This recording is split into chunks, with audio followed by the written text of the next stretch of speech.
Good morning, and thanks for joining us here on Treasure Coast Solutions every Wednesday, except maybe one or two, when the United Way is here. We talk about things that impact you in your daily lives, some of the things that happen nationally, internationally, and some of the aspects of that and what may occur.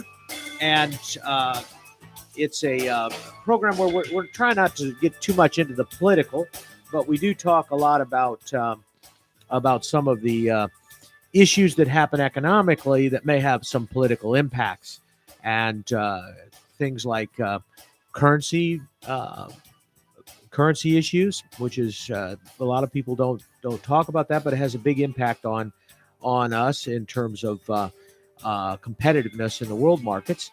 And we also look at some of those things that happen just in general, trade imbalances and things, some of the general things there, but from a practical standpoint, not from a theoretical economic standpoint, but rather how does it affect my pocketbook standpoint? So it's any of those kind of issues, financing issues, and bank issues, and some of those types of issues. So it's a show where we welcome your input and your call.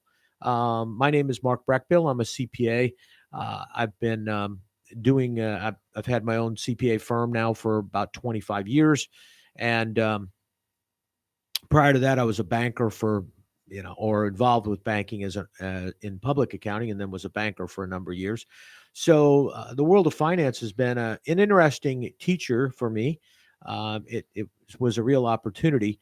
It's interesting that some of the things that happen in finance, particularly banking, is a lot of times kind of cutting edge. The things that are going on with the major banks, and I had an opportunity to be involved in those. There's a lot of different things that take place that really help you understand what's going on. And it's funny, some of the things that happen you don't always know the reason and why some things are happening.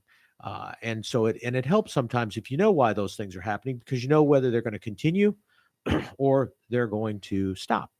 So, like I said, we welcome your participation. The number in the studio is 772-220-9788. That's 220-9788. It's also 220-WSTU. So like I said, we try to stay out of the politics, but we get into it all the time. So that's kind of a lie. So I just wanted to open up the show with all of the disclaimers. I say we're not going to talk about politics, but we probably do. So, but we try to keep it somewhat economic related.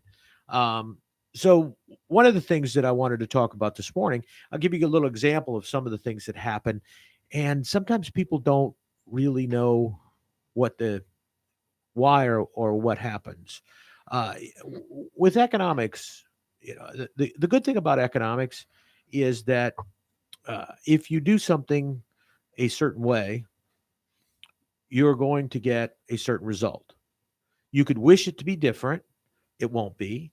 It may be delayed. You can delay the result sometimes. You can mask the result and kind of ricochet it off as something else, so to speak. But many, many times but every time you're going to get the same answer. The problem that you've got is that most economists can't agree sometimes on what that answer is, because in the process, there's a lot of smoke and mirrors, a lot of things that happen that are side effects of the action that's been taken. And you don't always see those side effects. And so it can be a little confusing. I'll give you some examples of some things that have happened in my life that economically that have had an impact, and the outcome wasn't always as anticipated. I'll give you a banking example. Back in the day when I was chief financial officer of a bank up north, we were in the process of interest rates were rising pretty quickly. And this was in the 70s, and interest rates, that's when prime hit 21% and all of that kind of stuff. But prior to that, I was in the process of trying to convince the bank that I was working for that they had a problem if interest rates went up because they had too many fixed rate loans. And they were, they were, and even though some of the fixed rate loans, like their car loans, their auto loans, were higher interest rates, they still were being funded with money that that if interest rates went up, their cost of funding those loans would be in excess of the interest rate. But it wasn't obvious at the time because those costs hadn't gone up. The interest rates had not gone up as high as they could go up. So at the time that we were dealing with it, I think our cost of funds were down around 7 or 8%.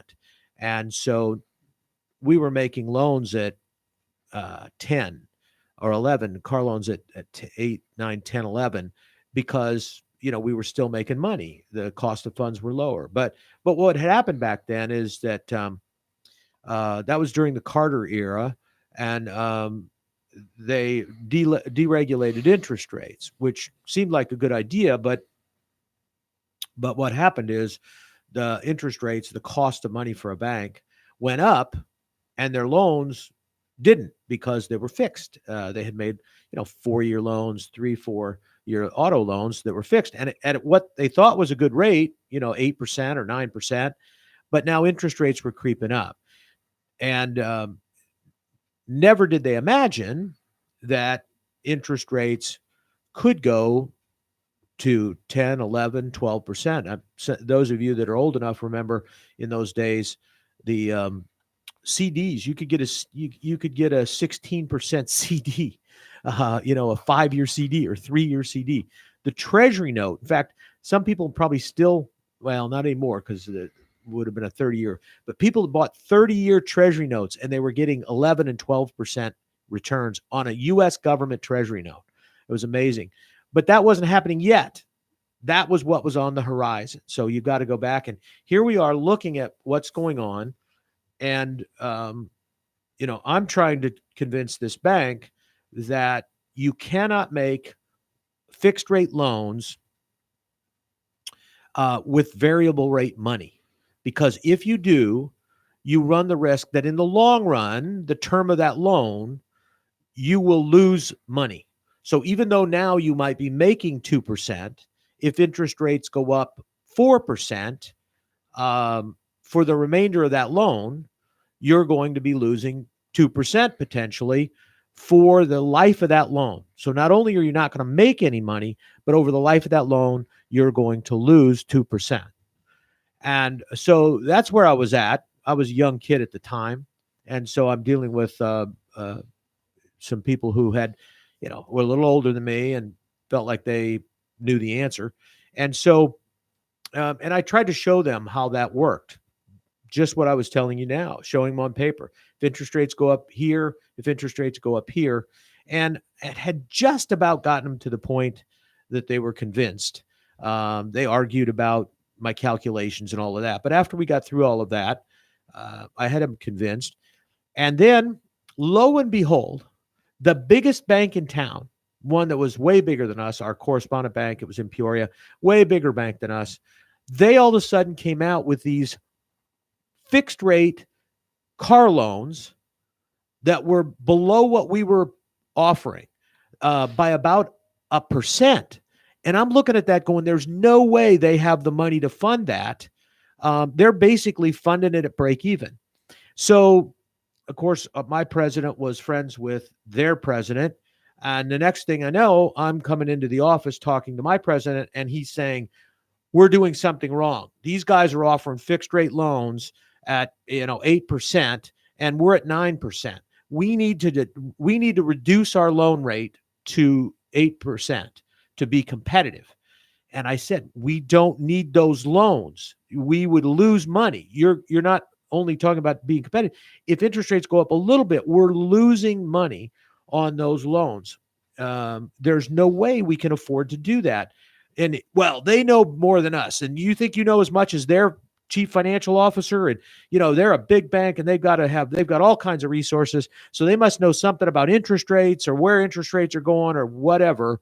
And so we have to be, and I said, you just can't do that. I mean, right now, that's about the only thing we're making any money on, and it's all going to go away. If we drop the rates on our loans to 8%, we will now have one more thing that we'll lose, and we'll go out of business. We'll go broke.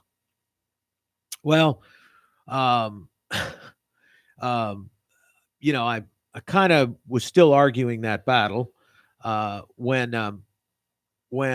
I decided to try to find out what the heck was going on and why those interest rates, why they could offer those rates at 8%. I thought maybe they had some source of money or whatever that I wasn't aware of. And that was before we had other things that we could do artificially, like rate swaps and things like that didn't exist in those days. So here's what the story was, and it goes to show what the economics of the situation. When you look at what's behind the numbers, they absolutely could not afford to make those kind of loans because they would definitely potentially going to lose money. At best, they were breaking even. So you'd say, well, why would they be doing that? What was the logic behind it? Well, here was the logic behind it. They were the biggest bank in town. They were the biggest bank in Peoria. So they had all of the car floor plan loans. Now, what a floor plan loan is if you're a car dealer and you've got $4 million worth of inventory sitting on your lot, you don't own that free and clear. You have to borrow money from a bank to carry that inventory until you sell the car. And then once you sell the car, then you pay off that floor plan loan. Well, a couple of the large auto dealers in town were going broke. The interest rates were killing them because the interest rate was going up on short-term loans. And so their floor plan costs were so high that they were not able to sell loans at a profit. I mean, sell cars at a profit. So they were losing money on every single transaction. And what the bank was afraid of was that they were going to default on that $4 million loan. So what happened, and this is kind of really pretty smart on the part of the other bank, this bank decides, okay, so they drop their car loan rates so that these big car dealer could sell more cars. Now, what they did is substitute potentially a huge loss from the auto dealer and transferred it to a small installment loan loss that they would then take over time. In other words, if they were making 1% now and ended up losing 1 or 2%, it was way less than they were going to lose if they lost $4 million and their auto dealer went belly up, right? So pretty smart. What they did is just transferred that risk. It's still the same risk, but they transferred that risk and diversified it to the consumer. The risk was still there, but they just spread it amongst a number of consumers, and then that also allowed them to potentially spread out the risk itself over a longer period of time. So they didn't have to take that big hit all at one time in 1 year, because it would have hurt their bank. It would have, destroyed their earnings and caused the bank to have problems. But what was really kind of interesting about it, and really pretty smart, is that because that bank was so big, all of the little community banks, they were saying the same thing my president was saying to me. Well, they got to know more than we do, so we've got to compete with that. So what actually happened is that big bank ended up taking they didn't have to make about $2 million worth of loans to get rid of half that inventory. The rest of the community banks took that loss for them because they thought that the big bank knew more than they did. And so what ended up happening is the big bank got that floor plan reduced. It got a bunch of cars sold out, so it didn't take the $4 million loss. And instead of having to take that loss as consumer loans over a period of time as an interest rate loss, they ended up shifting that interest rate risk and that interest rate loss to the consumer banks, who ended up losing the money. Side note, we stayed out of that business. I was able to convince them that we didn't need to do that fortunately. And interest rates, as many of you may know, remember in the summer of 76, interest rates went up to about 12 or 13% for about 6 months. And then they came back down. So, our bank ended up losing a lot of money because they still had a whole lot of exposure, but at least we didn't have that exposure. And so, I was able to show them how we would have lost a couple $100,000, and that was a good thing. Interestingly enough, what ultimately happened, again, because of the risk that exists, is that that bank ended up eventually going broke because they had bought a bunch of investments that were below their cost of funds. So it's interesting because even in that business where you're dealing with economics all the time, and you've got people dealing with finance all the time, they still don't always understand the risks and that what those risks are and what the bottom line result will be, because there's a lot of things going on. There's a lot of distractions. Like I said, in that situation there was the other bank doing something that was completely opposite to what we were talking about. And, so people thought, well, maybe we're wrong. But, we weren't. And it isn't, because we knew the underlying risks. And because in the lending business, there are multiple types of risks. There is credit risk. That was the risk that the big bank had. They were afraid they were going to take a big loss because their borrower wasn't going to be able to pay back the loan. That's a credit risk.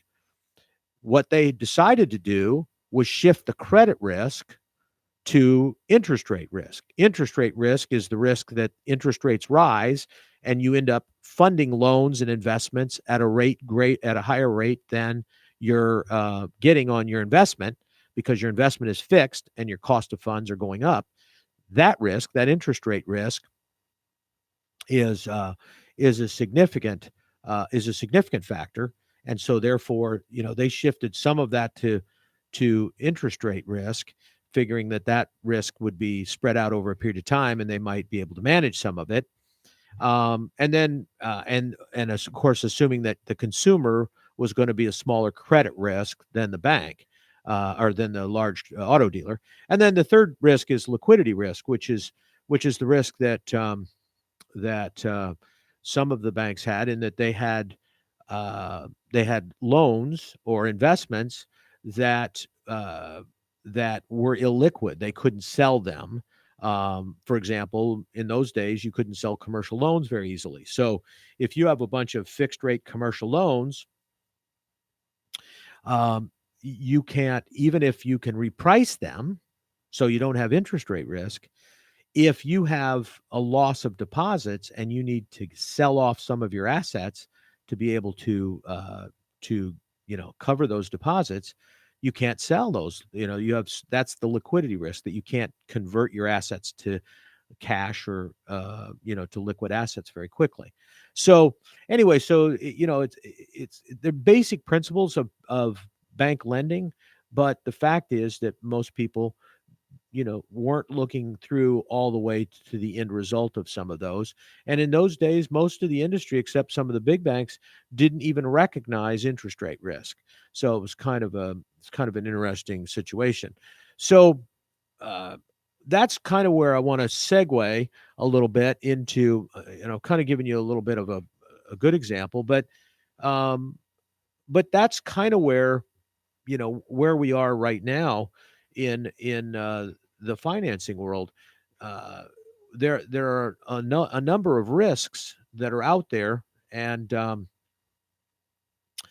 certain banks are willing to take those risks, but certain banks are not.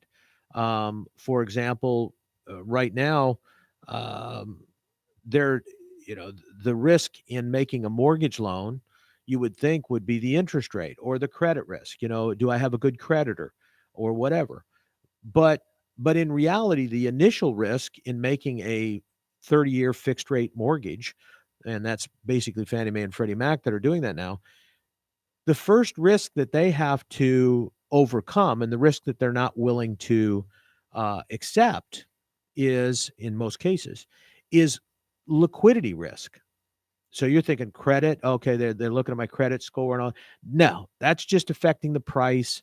They know they have collateral, so their credit risk is not as that's not as big of an issue for them, even though you would think it is. The credit issue isn't as big.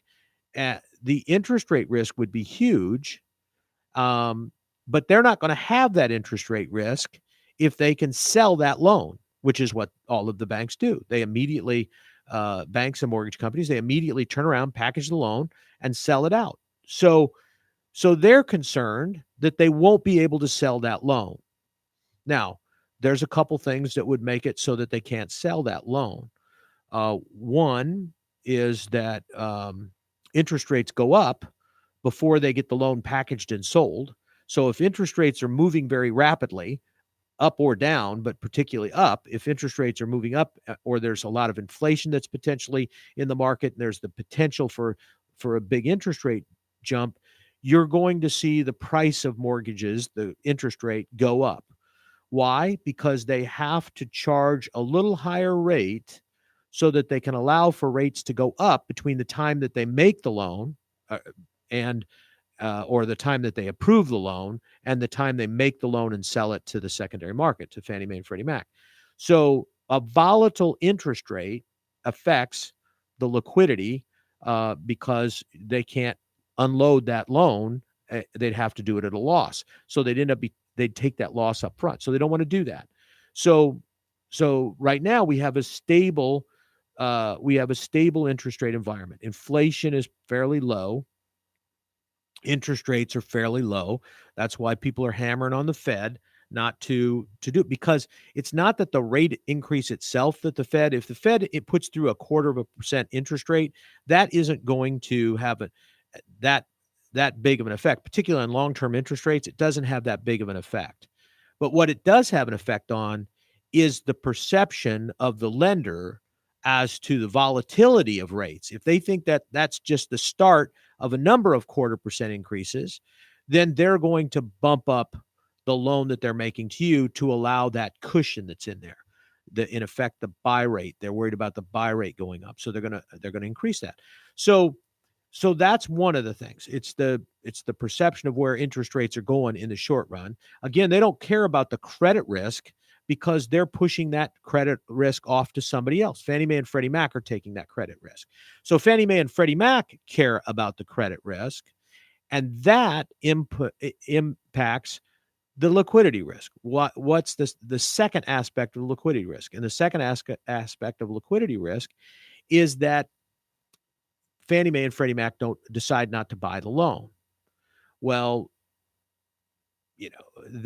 and furthermore, if they buy the loan, that they turn around and give it back to you if it goes bad. And they only have the ability to do that if you didn't follow their lending procedures. So that's where we get all these guys checking boxes. And today, that's probably the biggest thing that you're going to see as a problem. And it's all about liquidity, not about credit. So you get into a situation where you've gone through all of the credit scores, you qualify, you've given them all of that, you've given your tax returns, your current W-2 or whatever, and you've given them all of that, and they've approved all of that, and you qualify for all of that, right? So why does your loan get held up? Well, because of liquidity risk, and that is the risk that Fannie Mae and Freddie Mac won't buy it.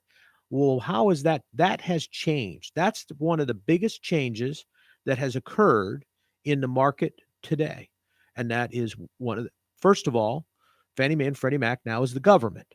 All right. So the government has more ability to do what they want to do, including pushing that loan back if they decide that you didn't follow their procedures effectively. And so that's a huge risk. When it was Fannie Mae and Freddie Mac and they were quasi-independent agencies of the U.S. government, you had some leverage because they were not the government.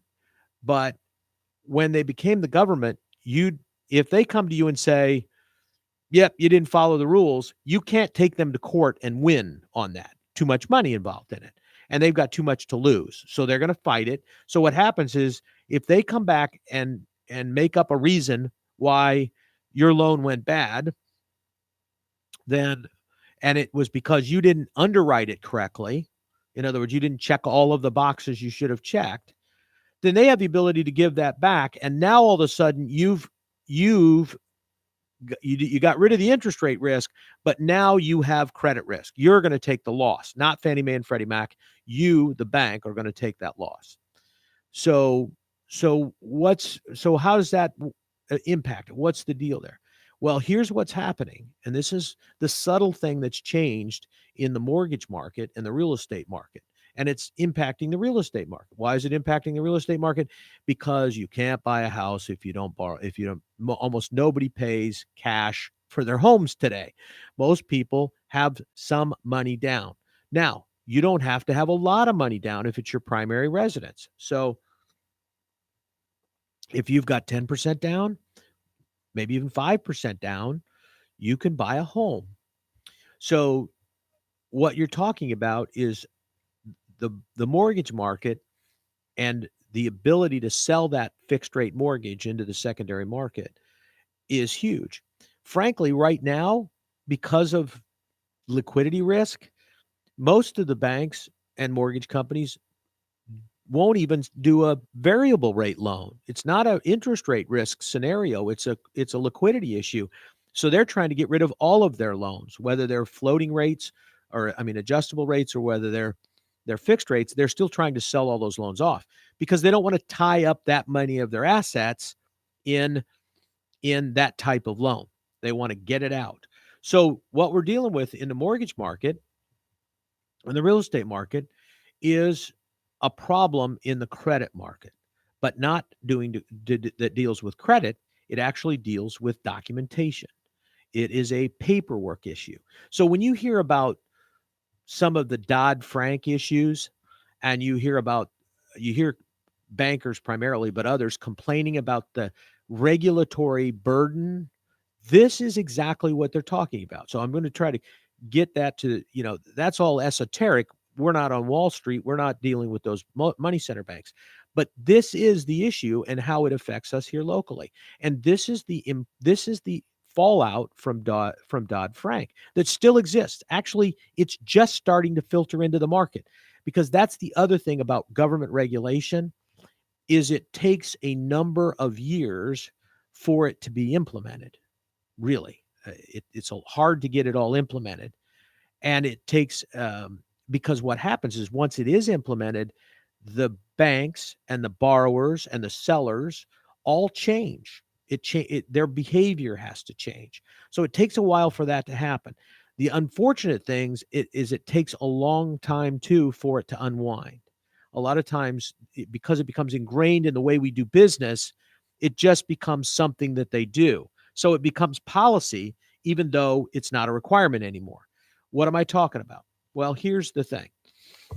The government kind of decided that the last real estate debacle in 2007 and beyond was not caused by the government encouraging people to buy homes that shouldn't. It wasn't caused by the government making money available at low costs to people who shouldn't have been able to borrow at that cost.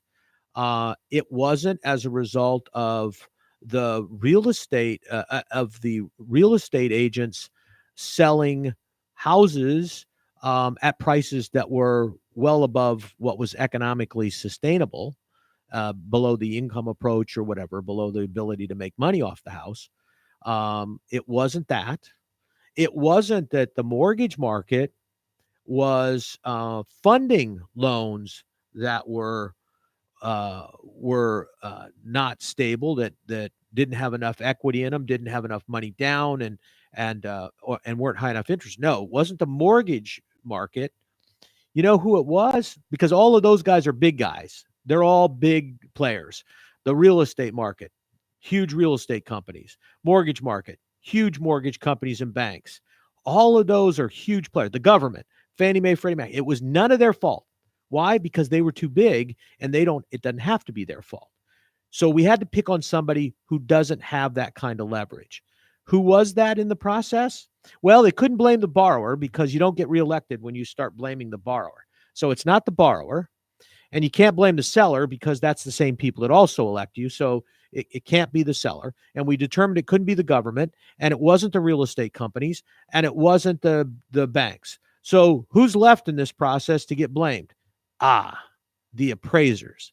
That's who caused this debacle. It was the appraisers. They all appraised these houses and these commercial buildings. They all appraised them too high.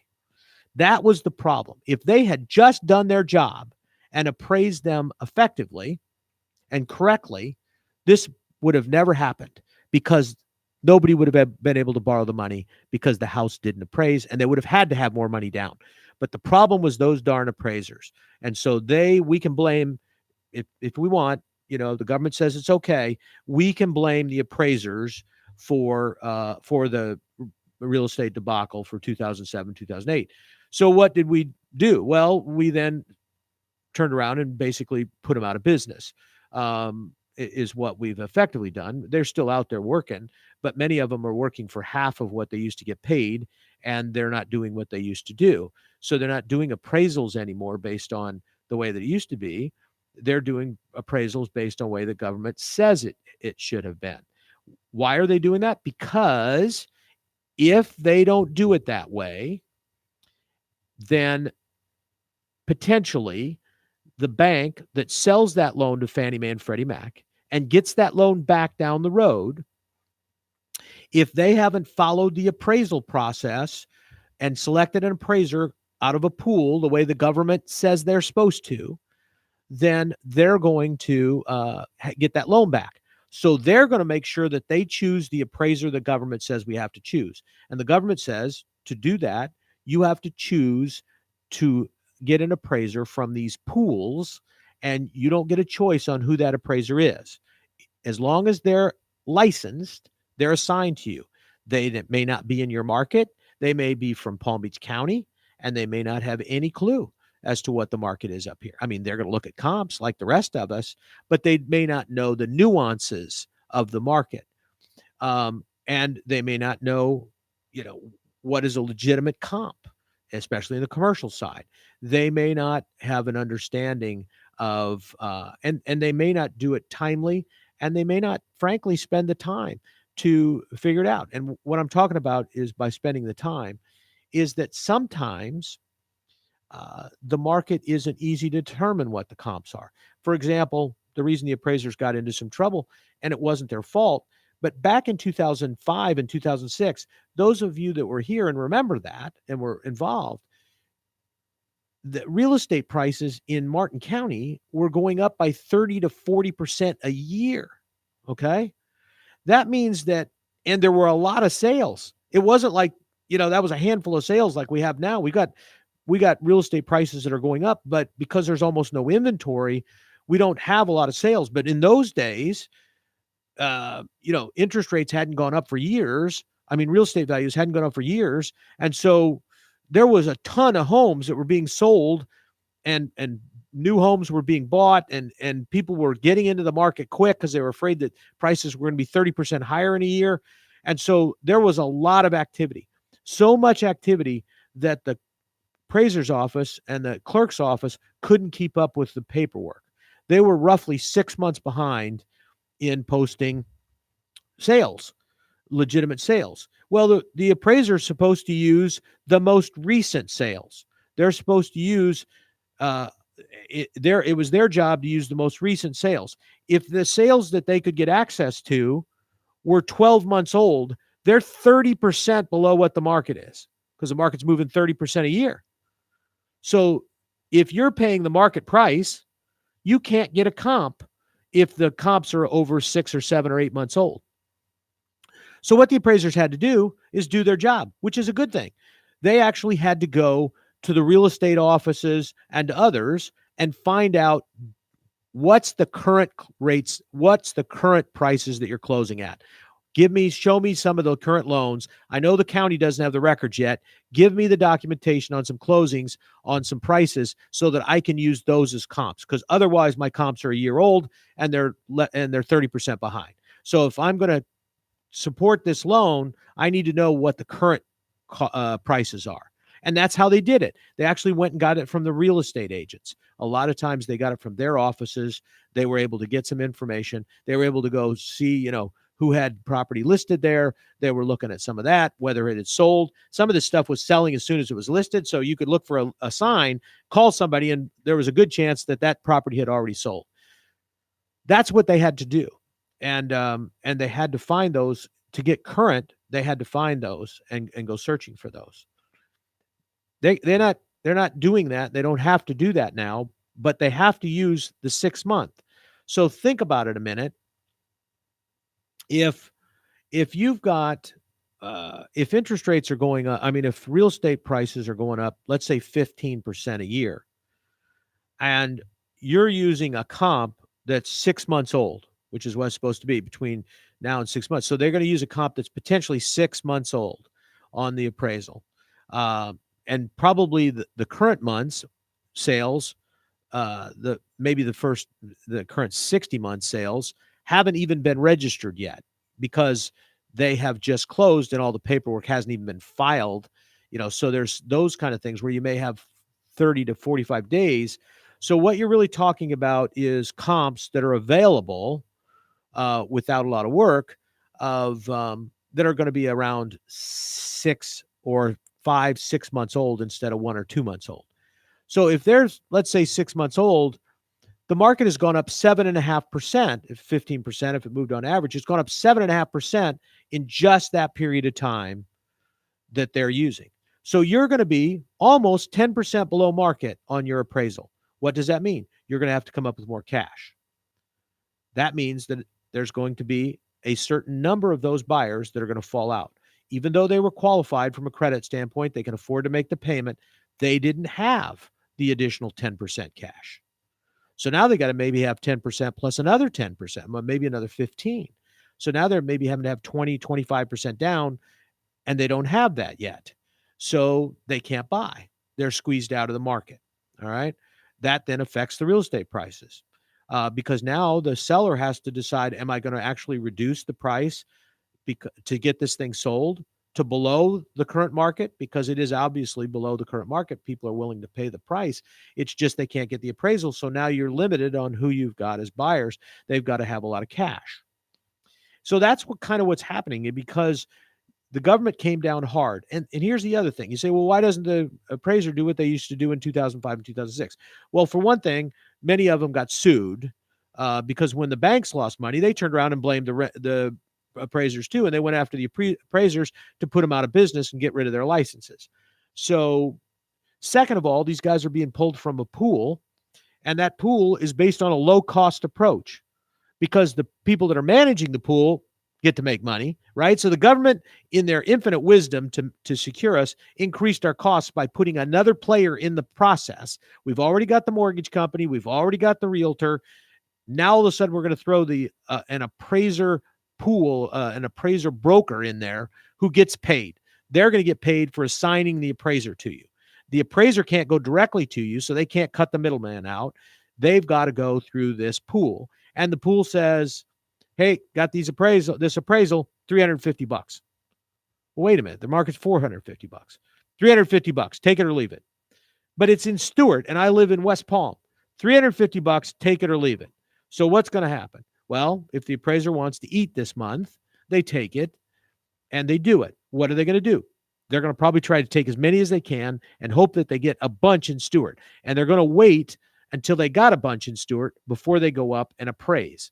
So now it is going to take you, instead of getting an appraisal maybe in 24 or 48 hours, you're going to get an appraisal in 7 to 10 days to 2 weeks. Okay.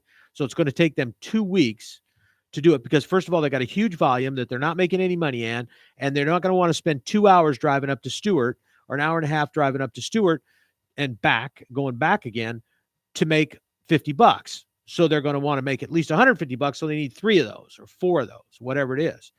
So that's what's happening. So now we're taking longer to close. And so we're taking longer to close. Some of those are falling out because the comps aren't good. So the person's got to come up with more cash. So what happens? Well, it makes the real estate market to some degree softer than it should be. So people are looking at the real estate market and say, gee, where the prices are, we're overpriced. This market it's going to fall apart. Well, actually, probably not. And why is that? Because first of all, the rental market is still very, very strong.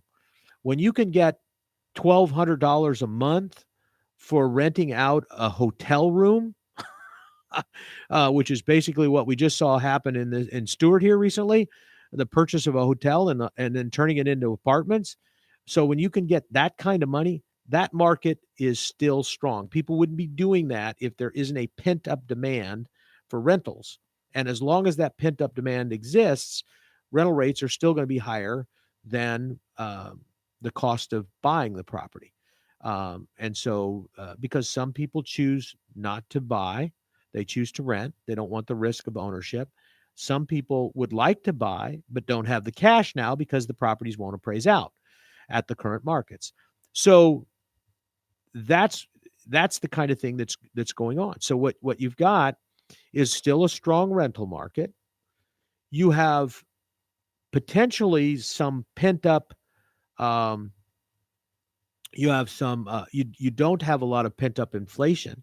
Now, if inflation creeps up, or the thought of inflation creeps up, we are potentially going to see a reduction in the real estate market then. Why? Because it's going to cost more to borrow money because interest rates are going to go up. It's going to cost more to borrow money so people are not going to be able to afford as much. They won't be able to qualify because they won't be able to afford as much. How much of an interest rate increase is that? Well, if the 30-year mortgage market were to move a quarter of a point, and so this will get you to understand why the current administration is pushing back so hard on the Fed, because you think, well, a quarter of a point interest rate increase doesn't make a big difference, and especially since it affects short-term rates, it doesn't. And you're exactly right. But perception-wise, it's the perception that interest rates are going up, and nobody knows how fast that would happen. So there's concern that the Fed might be wrong and those interest rates might go up a point instead of a quarter of a point. And if they go up a point, they are going to affect long-term interest rates at some point. And when they affect long-term interest rates, even if they only affect long-term interest rates by a half a point, okay? So let's say that the long-term interest rates go up a half a point. What does that do to the market? Well, about every eighth of a point is worth about every eighth of a point of interest rate increase. So if your interest rate goes up by an eighth of a percent, okay, about every eighth of a percent is about 2 points, 2% of the principal. So if you go up a quarter of a point, it affects your principal by 4%. If you go up a half, it's 8%. So if we get a 0.5% increase in long-term mortgage rate, 30-year mortgage rate, 0.5%, it affects, you're paying 8% more for your mortgage. That means you also are paying, if you want your cost to stay the same, you have to pay 8% less for your house. So if interest rates go up by a 0.5 point, 30-year fixed rate interest rates go up by 0.5 point, or there's the perception that they're going to go up by 0.5 point because the mortgage market wants to be on top of that, then most likely there's going to be an 8% reduction in real estate prices. And that's something that you have to keep in mind. If lease rates start going down, if the ability to lease a house starts going down, and that you have to look at certain pockets. For example, there's very strong rental rates on homes, single family homes, townhouses, and condos under $300,000. You get up to $300,000 and you're probably not going to rent that house for an amount equal to or greater than your mortgage payment plus your real estate taxes plus your insurance. You're probably just not going to get that because people are paying $2,000, $2,200, $2,300, $2,400, $2,500 to rent because they choose not to buy.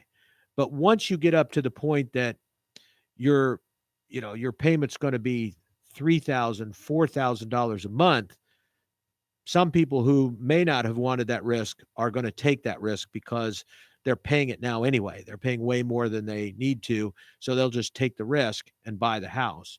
So that there's a cap on that income approach in the real estate, in the residential side. There's a cap on that, and we're somewhat seeing that in the market. So you got to look at all those things, but what's really happening right now, and the only thing that's keeping our real estate market from being a lot stronger, is the rules relative to appraisers. And here's the other thing. Okay, you say, well, that's a minor thing. Here's what changed in the market and had an impact on the market that people aren't looking at. In the real estate market, there's checks and balances on everything that was happening. So, for example, a real estate agent, a seller, can't sell their house for more than it's worth because another realtor who is representing the buyer is going to come in and say, it's not worth that kind of money. And even if it is, even if you think it is because you just love this house, if you've got to borrow money, you're going to have more cash down because it's not going to appraise. All right. So that's the check and balance. The mortgage company wants to make the mortgage. So they're out there wanting to do the loan, but they can't make the mortgage if the property doesn't appraise, right? Because you're going to have more cash, and more cash reduces price. Cash buyers, the more cash you have in a deal, the less you're going to pay for your house or your particular house. Cash is king, and it always has been. So you will get a reduction if you're paying cash. And if you're paying a lot of cash, you're probably still going to get a reduction because, again, you don't have to go through some of this stuff. So the question is, so what happens? So you think, well, that's a small part of it, is this thing with the appraiser. But here's the big problem. Speaking of appraisers, if I'm the appraiser and I when I'm walked in the room. So if I'm in the appraiser and I'm in this pool, right? There is not, they've got guidelines they got to follow, but in reality, for them, there is no incentive in the residential market for that appraiser to appraise at above market for sure, because they potentially are going to get sued and, lose their license. If they appraise at where they perceive the market is, with some exceptions, in other words, they've gone out and looked at some of the current closings and using those comps instead of the stuff that's been filed or whatever, so that they can get a true current price. There's no advantage for that. They're gonna still potentially get sued because somebody's going to say they didn't follow, and then they're going to have to carry the cost of the bad loan or whatever, and or they're going to lose, or they would they make the loan, but it doesn't make any difference because they're going to get that same opportunity again. And that's the problem with the appraisal market right now, is because these appraisers are having to come out of a pool, they've lost all their leverage. And so what it boils down to, we've lost leverage on those appraisers. So say, for example, you don't like the appraisal. That appraisal is 10% below market because they didn't do what they needed to do. Well, then at that point, you can't fire the appraiser and get another one. You're going to get that same appraiser, and that appraiser is still going to get the work. So that's what's happening in the market. And we'll talk a little bit more about it next month or next week. But I just wanted to kind of give you an idea of some of the economics of what's going on in all of this thing. And that's the purpose of the show. So join us here every Wednesday on WSTU Digital 1450. We are Martin County's Heritage Station.